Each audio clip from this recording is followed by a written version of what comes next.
केळीच्या कोक्यापासून मस्त असे चटपटीत आणि कुरकुरीत असे केळ्याचे काप कसे बनवायचे ते आज आपण पाहणार आहोत। नमस्कार, मयुरीज किचनमध्ये तुम्हा सर्वांचं खूप खूप स्वागत आहे। आज आपण बनवणार आहोत केळ्याचे काप। तर जे केळीचा कोका, केळफुलाचा जे भाग आहे, केळफुलाचा बाहेरून सोडल्यानंतरचा जो भाग आहे, ह्याच्यापासून आपण काप बनवायचे आहेत। तर कसे बनवायचे ते आज आपण पाहणार आहोत। तर सुरुवात करूया। तर सुरुवातीला काय करायचं, ह्याला आपण कट करणार आहोत आणि छान सर्कल मध्ये कट करून घ्यायचंय।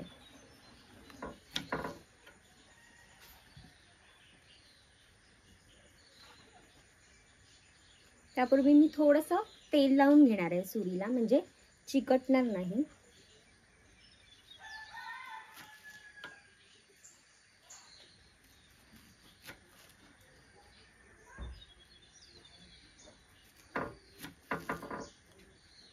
केळफुलाचे भाग गोल कापताना ना थोडीशी काळजी घ्यायची, अगदी नाजूक पद्धतीने हे कापायचे, नाहीतर मग हे अगदी सुटले जातात। जर व्यवस्थित आपण लक्ष देऊन ह्यांना गोल कापले नाहीत तर मग तुटले जातील। म्हणून सुरीला छान तेल लावून घ्यायचं आणि अगदी व्यवस्थित असे हे छान गोलाकार मध्ये कापून घ्यायचे। जर तुम्ही मयुरीज किचनला अजूनपर्यंत सबस्क्राईब केलेलं नसेल तर लगेच जा, सबस्क्राईब करा आणि बेल आयकॉनवर क्लिक करायला विसरू नका, म्हणजे जेव्हा मी अशाच नवीन रेसिपी अपलोड करेन तेव्हा तुम्हाला त्याचं नोटिफिकेशन मिळेल। आता काप इथे कापून झालेत। तर आता इथे मी छान गोलाकारमध्ये काप कापून घेतलेत। तर एका प्लेटमध्ये काढते, म्हणजे आपल्याला छान मसाले लावता येतील।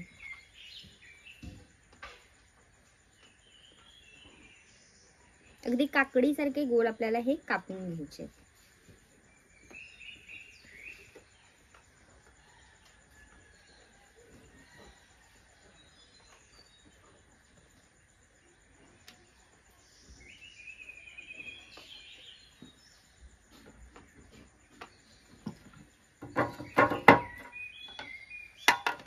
आता काय करायचंय, मसाले लावायचे आहेत आपल्याला। तर त्यासाठी मी लाल तिखट घालणार आहे, त्यानंतर हळद घालणार आहे थोडीशी, गरम मसाला घालणार आहे, मीठ आणि लिंबू पिळणार आहे आणि थोडासा चाट मसाला घालणार आहे। हा ऑप्शनल आहे, घातला तरी चालेल, नाही तरी सुद्धा चालेल। त्यानंतर मी थोडीशी काश्मीरी लाल मिर्च पावडर सुद्धा इथे वापरणार आहे, म्हणजे रंग सुरेख येईल। तर आता आपण सुरुवात करूयात। आता इथे कापांवरती मी अर्धा टीस्पून एवढी काश्मीरी लाल मिर्च पावडर घातली आहे। त्यानंतर आपलं घरातलं लाल तिखट घातलंय मी 1 चमचाभर एवढं। त्यानंतर थोडीशी हळद घालायची आहे, अगदी अर्धा टीस्पून एवढी। त्याच्यानंतर गरम मसाला, तो सुद्धा अर्धा चमचाभर एवढाच घातलाय आणि थोडासा चाट मसाला घालायचा, हा ऑप्शनल आहे। इथे तुम्ही आमचूर पावडर सुद्धा वापरू शकता आणि चवीनुसार मीठ घालायचं आणि अगदी हलक्या हाताने हे मिक्स करून घ्यायचं। जसं मी सांगितलं, कापताना सुद्धा नाजूकतेने अगदी कापायचं, तसंच मसाले लावताना सुद्धा अगदी नाजूक पद्धतीनेच इथे मसाले लावायचे, नाहीतर मग ते तुटलं जातं। पण अगदी जर ह्याला जास्त चीक असेल ना तर हे पटकन असं तुटत सुद्धा नाही। तर हा जो कोका होता त्याला थोडासा उशीर झाला होता, म्हणून मग हे थोडंसं ब्रेक होतं आहे। पण तुमच्याकडे एकदम फ्रेश असेल, त्याला चीक असेल, त्याचे काप अतिशय सुंदर बनतात। तर आता मसाला थोडा ड्राय होता, म्हणून थोडंसं वरतून मी तेल टाकलं आहे आणि छान असं मसाला कोट करून घेतला आहे। मसाला लावून झालेला आहे। तर आता आपण हे फ्राय करायचे। तर त्यासाठी मी रवा आणि तांदळाचं मिश्रण तयार करणार आहे आणि मग त्याच्यामध्ये आपण हे कोट करून मग फ्राय करणार आहोत। तर आता मिश्रण तयार करूया।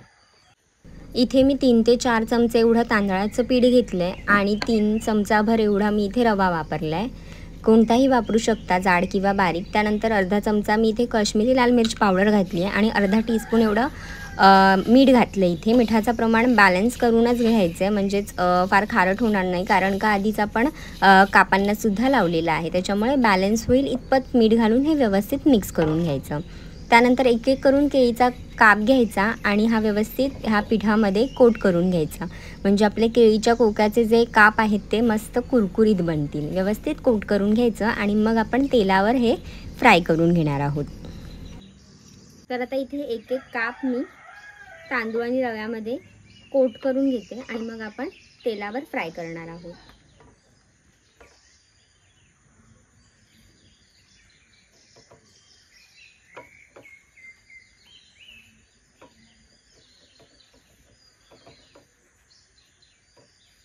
आता इथे काप जे आहेत ते व्यवस्थित कोट करून झालेले आहेत. आता एक एक करून फ्राय करूयात. त्यासाठी मी पॅन जे आहे ते गरम करत ठेवले. इथे मी नॉनस्टिक पॅनचा वापर केला आहे, म्हणजे काप मला परतायला सोपे पडतील.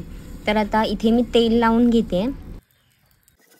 व्यवस्थित तेल लावून घ्यायचं आहे तव्याला आणि मग एक एक करून ह्याच्यावरती जे कोट केलेले काप आहेत ते घालायचे. 5 मिनटासाठी खालच्या बाजूने आणि 5 मिनटासाठी वरच्या बाजूने पलटून हे छान कुरकुरीत होईपर्यंत फ्राय करून घ्यायचे.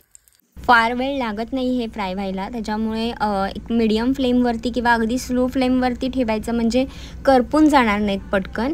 आता मी इथे काप घातल्याच्या नंतर वरतूनसुद्धा थोडंसं तेल घालून घेणार आहे आणि म्हणजे हे छान खालच्या बाजूने आणि दोन्ही बाजूंनी व्यवस्थित फ्राय होतील.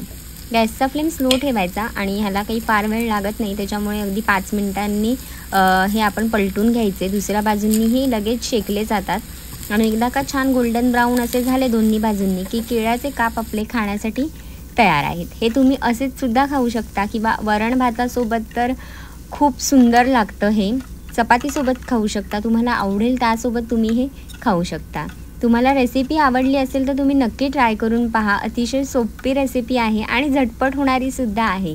टिफिनसाठी सुद्धा तुम्ही हे काप बनवू शकता. जर तुम्हाला केळीचा कोका मिळाला तर नक्की ट्राय करून पहा. आता इथे माझे जे काप आहेत ते छान दोन्ही बाजूंनी भाजले गेलेत, तुम्ही पाहू शकता. मस्त कुरकुरीत झालेत.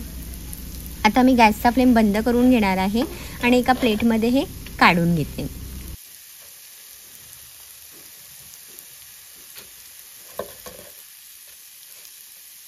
तर आता इथे काप बनवून तयार झालेले आहेत. तुम्हाला माझी रेसिपी आवडली असेल तर मला कमेंट करून नक्की सांगा. लाईक करा, शेअर करा आणि सबस्क्राईब करायला विसरू नका. तुम्ही सुद्धा ही रेसिपी नक्की ट्राय करून पहा आणि निरोगी खा, निरोगी राहा.